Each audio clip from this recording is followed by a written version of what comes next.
안녕하세요. 힐링한담입니다.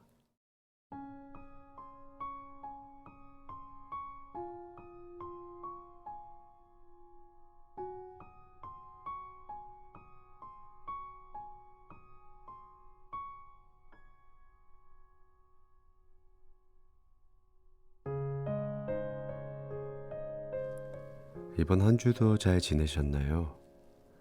감사하게도 저는 한 주를 잘 마무리했습니다. 오늘 읽어드릴 책은 지민석 작가님의 누구에게도 상처받을 필요는 없다입니다. 저는 남이 하는 작은 말에도 많은 생각을 하고 내가 무언가 잘못 말했나 하고 눈치 보는 타입이라 쉽게 상처받고 또 힘들어한 적이 되게 많아요. 근데 이 책을 읽으면서 그러지 않아도 돼 하고 생각하면서 마음 편히 공감하면서 읽었던 것 같습니다. 책에 보면 웃고 싶으면 웃고 울고 싶으면 울고 하고 싶은 말이 있으면 하고 또 화를 내고 싶으면 화를 내기도 하고 아무런 대꾸할 힘이 없다면 침묵하기도 하고 남들 신경 쓰느라 못 본 척 지나갔던 내 감정들을 더 이상 외면하지 않기로 해요. 라는 말이 참 공감이 됐습니다.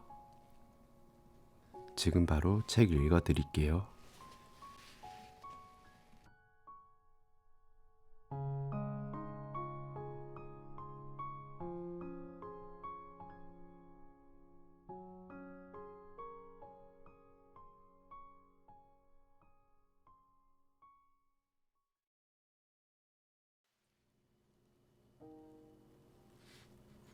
누구에게도 상처받을 필요는 없다.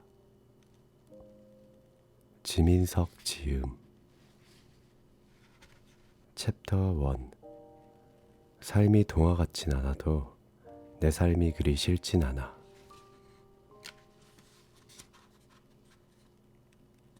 삶이 동화 같진 않아도. 어렸을 때 꿈이 뭐였어?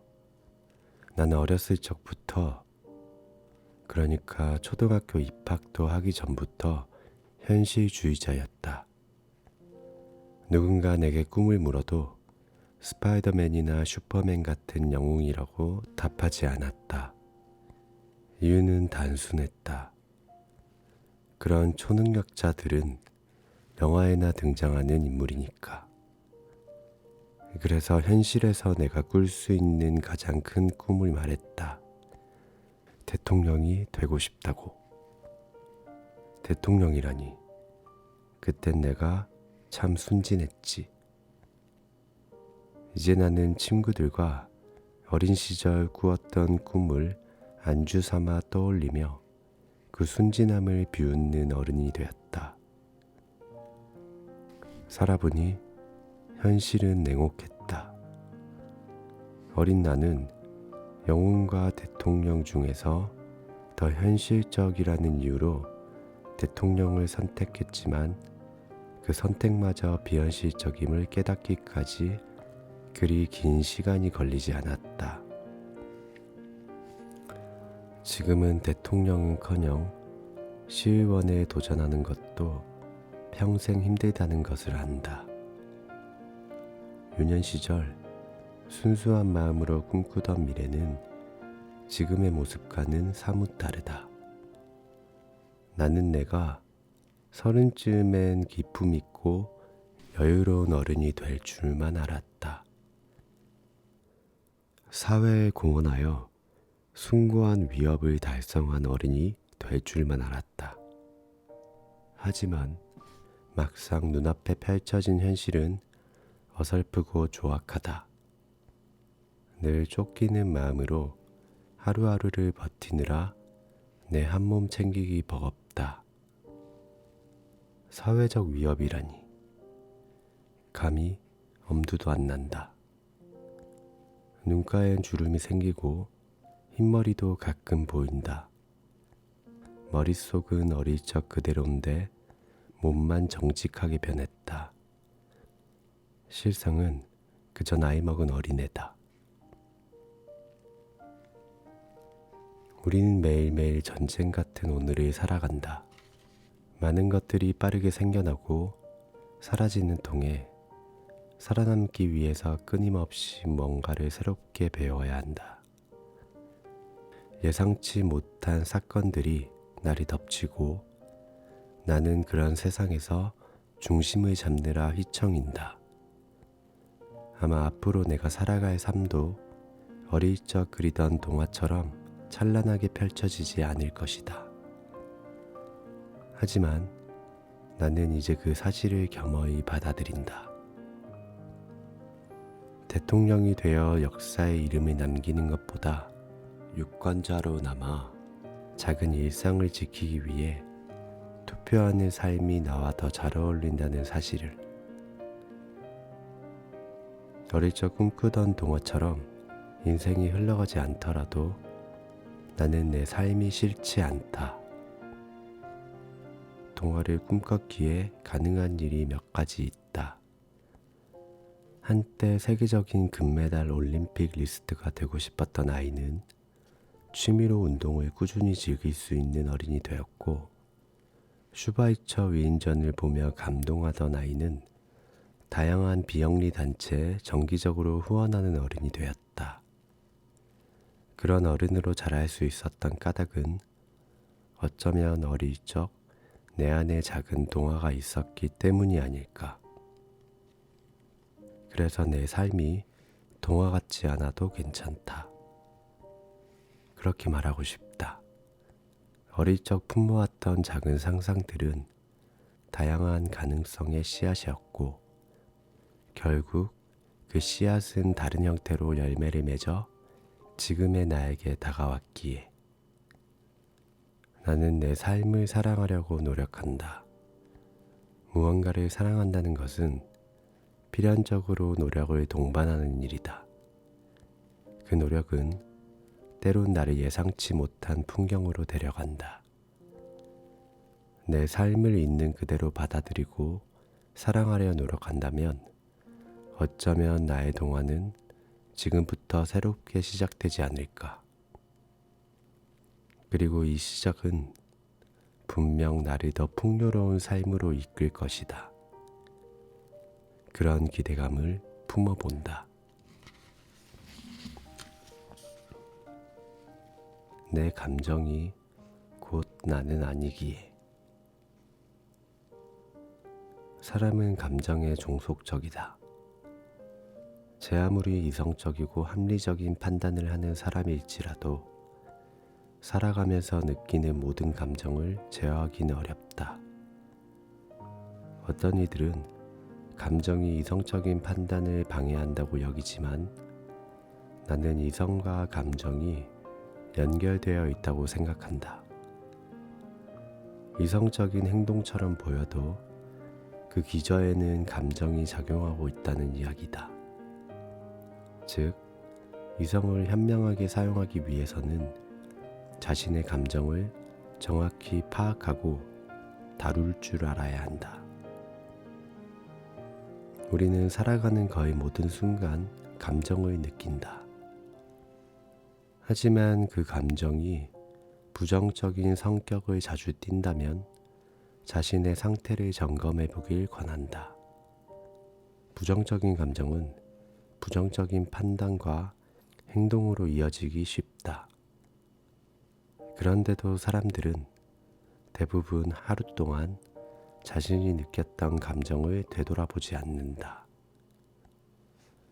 되돌아본다는 행위는 당시 느낀 감정을 소환해 다시 느끼는 게 아니라 그 감정에서 한 발짝 떨어져 객관적으로 바라봄을 의미한다. 감정을 객관화하는 과정이 없으면 나쁜 방향으로 뻗어나가는 생각에 속절없이 끌려가 하지 않아도 될 생각까지 하게 된다. 나아가 부정적인 상태에서 내리는 스스로에 대한 판단을 진실이라고 여기기도 쉽다. 감정은 감정일 뿐 실제도 나 자신이 아니다. 감정이 이끄는 대로 자신을 판단해선 안 된다. 만약 어떤 실수로 자책감이 너무 커 죽을 만큼 괴로운 하루를 보냈다면 나는 지금 내가 나를 괴롭히고 있구나 하고 한 발짝 물러선다. 그리고 내 감정을 받아들인다. 가슴 아픈 거 이해해. 충분히 속상할 만한 상황이지. 하지만 그 상태에서 내리는 판단을 타당하다고 여기진 않는다. 그렇다고 내가 나를 괴롭혀도 되는 건 아니야.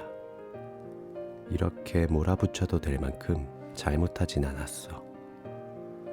그리고 현재 느끼는 감정이 영원히 계속된다고 생각하지도 않는다. 이 감정은 곧 나아질 거야. 마음이 조금 진정되면 오늘 내가 귀중히 여기지 못한 또 다른 감정이 있진 않은지 살펴본다. 무수한 감정이 내 안에 있는데 부정적인 감정만이 내 마음의 전부라고 여기고 그것만 바라보며 하루를 망칠 이유가 없다. 기쁘고 즐거운 일이 있었다면 그 순간의 기분을 잘 닦아 선반에 올려놓듯 보관하자. 너무 반짝 윤이 나서 바라보지 않고는 못 견딜 만큼. 그렇게 내 마음의 시선을 밝은 방향으로 가져오려는 의식적인 노력이 필요하다. 나는 나를 충분히 지켜낼 수 있다고 믿는다. 그러니 더 이상 부정적인 감정이 나를 휩쓸고 망가뜨리도록 내버려 두지 않겠다. 너무 오래 고민하지 말 것. 도전을 유난히 겁내는 사람들이 있다. 특히나 완벽주의 성향이 있는 사람들은 모든 목표를 완벽하게 완수해야 한다는 부담감에 작은 일조차 시작하기 어려워한다. 하지만 고민이 길어질수록 의욕보다는 두려움이, 해야 할 일보다는 안 해야 할 이유가 늘어난다. 100% 준비된 상태란 없다. 20에서 시작하여 100으로 만들어 나가는 과정이 있을 뿐이다. 만약 당신이 고민에 빠져 속절없이 시간만 보내고 있다면 꼭 전하고 싶은 말이 있다. 당신이 생각하는 것만큼 어렵지 않다는 것.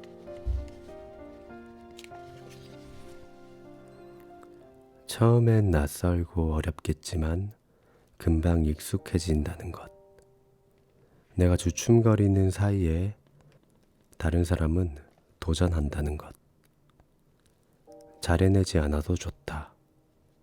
고민은 그만하고 일단 시작하자.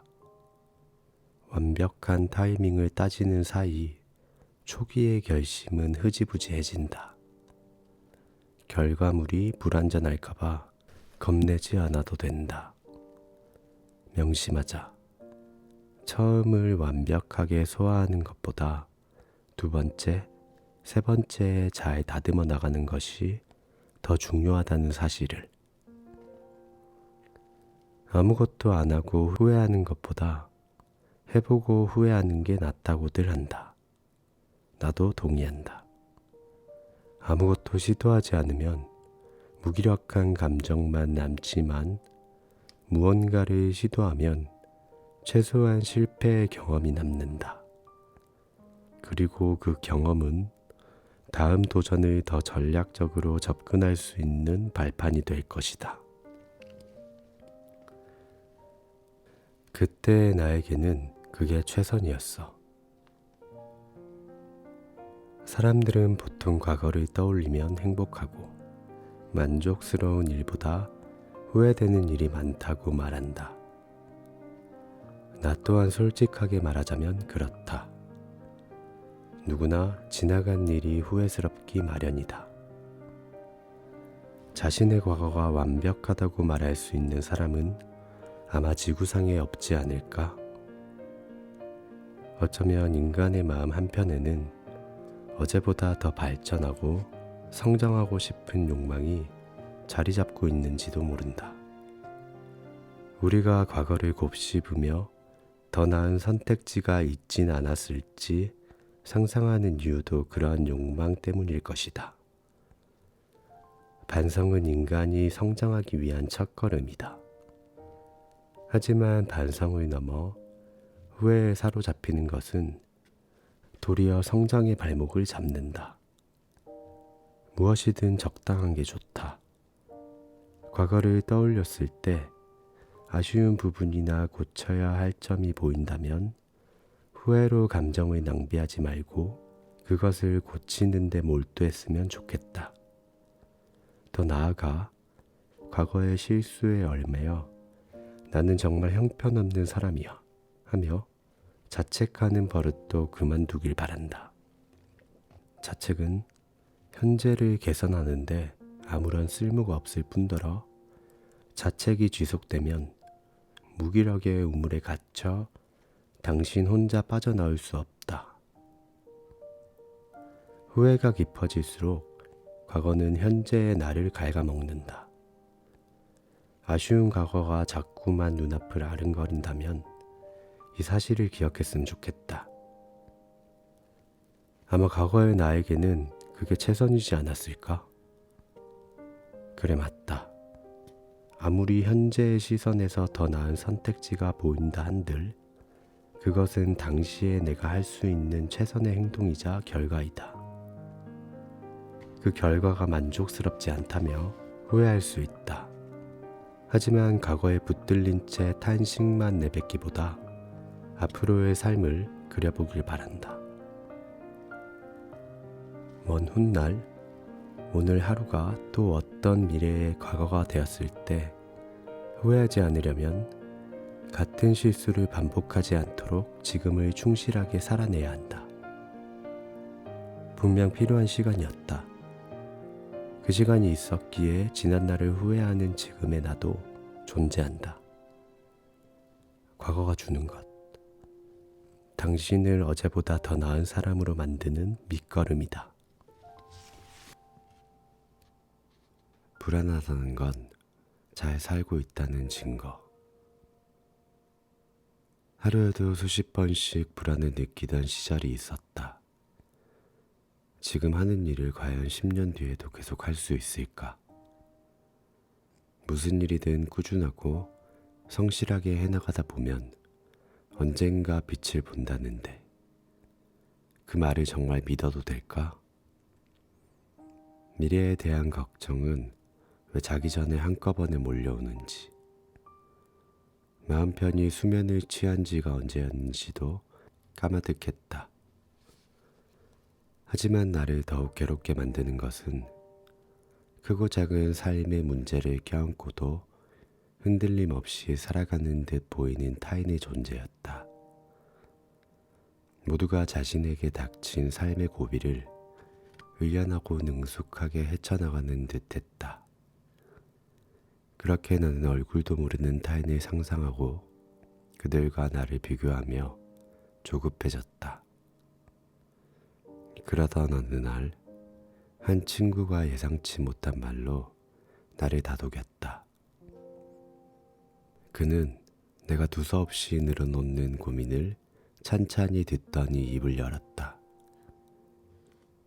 지금 네가 느끼는 불안은 잘 살아가는 사람만이 느낄 수 있는 감정이야. 모든 사람이 다 너같진 않아. 네가 상상하는 것만큼 모두가 자기 삶을 치열하게 대하지는 않거든. 그가 내게 했던 말을 정리하면 이러하다. 분명 나처럼 삶의 방향을 의식하고 미래로 나아가려는 사람들도 있는 반면 아무런 계획도 성장할 의지도 없이 자기 인생을 방치하며 사는 사람들도 널려 있다는 것이다. 그는 지금 내가 느끼는 이 불안함 또한 스스로를 사랑하고 신경 쓰기 때문에 생기는 감정이라고 말했다. 그는 개인적인 생각일 뿐이야 라며 이야기를 마무리했지만 나는 그날 작은 위로를 받았다. 남들보다 뒤처져서가 아니라 다만 잘 살아가고 싶었을 뿐이라는 안도감에 불안을 조금 자연스러운 감정으로 받아들일 수 있었다. 그렇다고 모든 게 다 괜찮아진 것은 아니었다. 어제도 오늘도 여전히 불안의 연속이다. 하지만 나는 조금 더 나를 믿어보기로 했다. 친구가 했던 말처럼 내 삶을 잘 꾸려나가고 싶은 마음이 있기에 불안이라는 감정을 느낄 수도 있으니까. 매 순간 걱정한다고 당장 달라지는 건 아무것도 없으니 불안은 오늘과 내일을 잘 살아갈 원동력이라고 생각하기로 했다. 지금 삶이 걱정되고 불안하다면 그것은 당신이 잘 살아가고 있다는 증거다. 사랑받기 위해 자신을 낮추는 사람들. 남을 배려하려는 목적이든 겸손해 보이는 목적이든 혹은 타인의 호감을 얻으려는 목적이든 스스로를 낮추는 일은 백해무익하다. 그러니 아무 때나 쉽게 저 자세를 보이지 말자.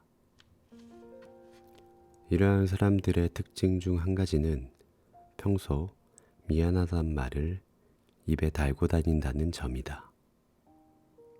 심할 때는 하루에 12번도 더 사과를 한다.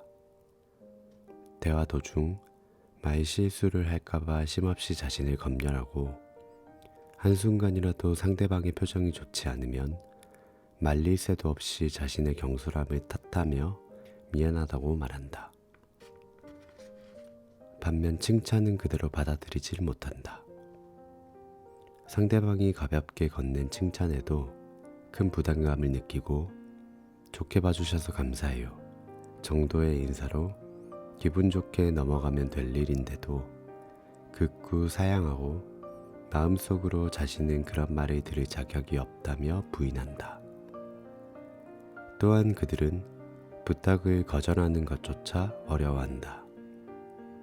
자신의 상황과 감정보다 타인의 상황과 감정에 더 신경을 쓰고 만약 부탁을 거절하면 그 사람과 관계가 틀어질까봐 두려워 무리해서라도 부탁을 드려주려 한다. 습관적으로 자신을 낮추는 것이 남들과 원만한 관계를 유지하려는 전략일 수는 있겠지만 수평적인 관계를 형성하는 데는 조금도 도움이 되지 않는다. 휘두르기 쉬운 상대를 호시탐탐 노리는 자들이 많다. 그런 이들의 첫 번째 타겟은 사랑에 목말라 의를 자처하는 사람이다. 그들의 그물망을 벗어나기 위해서는 자신감 없고 유약한 모습을 섣불리 노출하지 않아야 한다. 무엇보다 스스로를 저평가하는 상태가 지속되면 자존감이 저하된다. 자존감은 타인이 챙겨줄 수 없는 영역이기에 평소 자신을 잘 대우하면서 가꿔 나가야 한다.